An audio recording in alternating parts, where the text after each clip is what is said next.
গাজীপুরের কাপাসিয়ায় একই পরিবারের ৫ জনকে হত্যার ঘটনায় বাড়ছে রহস্য। সবচেয়ে বেশি প্রশ্ন উঠছে নিহত শারমিন আক্তারের সাজ পোশাক নিয়ে। মরদেহ উদ্ধারের সময় তার গলায় ছিল হার, হাতে চুড়ি আর পরনে নতুন শাড়ি। এই দৃশ্য দেখেই হতবাক হয়ে যান স্থানীয়রা, কারণ একই ঘরে পড়েছিল তার ৩ সন্তান ও ভাইয়ের মরদেহ। এমন ভয়াবহ ঘটনার মাঝেও কেন শারমিনকে এত সাজানো অবস্থায় পাওয়া গেল, সেটিই এখন বড় প্রশ্ন। স্থানীয়দের অনেকে বলছেন, হত্যার আগে কি তাকে কোথাও নিয়ে যাওয়া হয়েছিল, নাকি হত্যার পর ঘটনাকে অন্যদিকে নিতে পরিকল্পিতভাবে সাজানো হয়েছে পুরো দৃশ্য। স্বজনদের দাবি, ঘটনার দিন বিকেলে স্ত্রী ও সন্তানদের নিয়ে বাইরে বের হয়েছিলেন ফোরকান মিয়া। তখন শারমিনের পরনে ছিল ওই নতুন শাড়ি ও গয়না।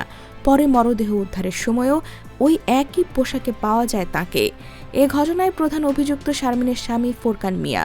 অভিযোগ, স্ত্রী, ৩ সন্তান ও শ্যালককে হত্যা করে তিনি পালিয়ে গেছেন। তবে ঘটনার ৩ দিন পার হলেও এখনও তাকে গ্রেফতার করতে পারেনি পুলিশ। ফরেনসিক বিভাগের চিকিৎসকদের ধারণা, নিহতদের ওপর ধারালো অস্ত্র দিয়ে হামলা করা হয়েছে।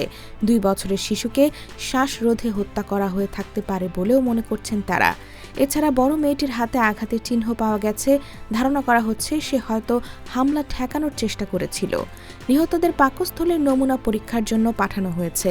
হত্যার আগে তাদের কিছু খাওয়ানো হয়েছিল কিনা সেটিও খতিয়ে দেখা হচ্ছে।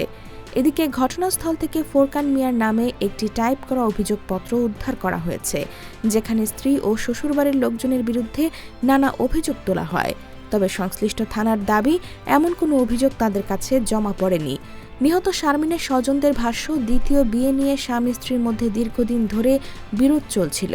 তাদের দাবি, পুরো হত্যাকাণ্ড ছিল পরিকল্পিত। এখনও রহস্যে ঘেরা কাপাসিয়ার এই ৫ খুন। আর সেই রহস্যের কেন্দ্রেই রয়েছে শারমিনের গলায় থাকা অলংকার, হাতে চুড়ি আর নতুন শাড়ি।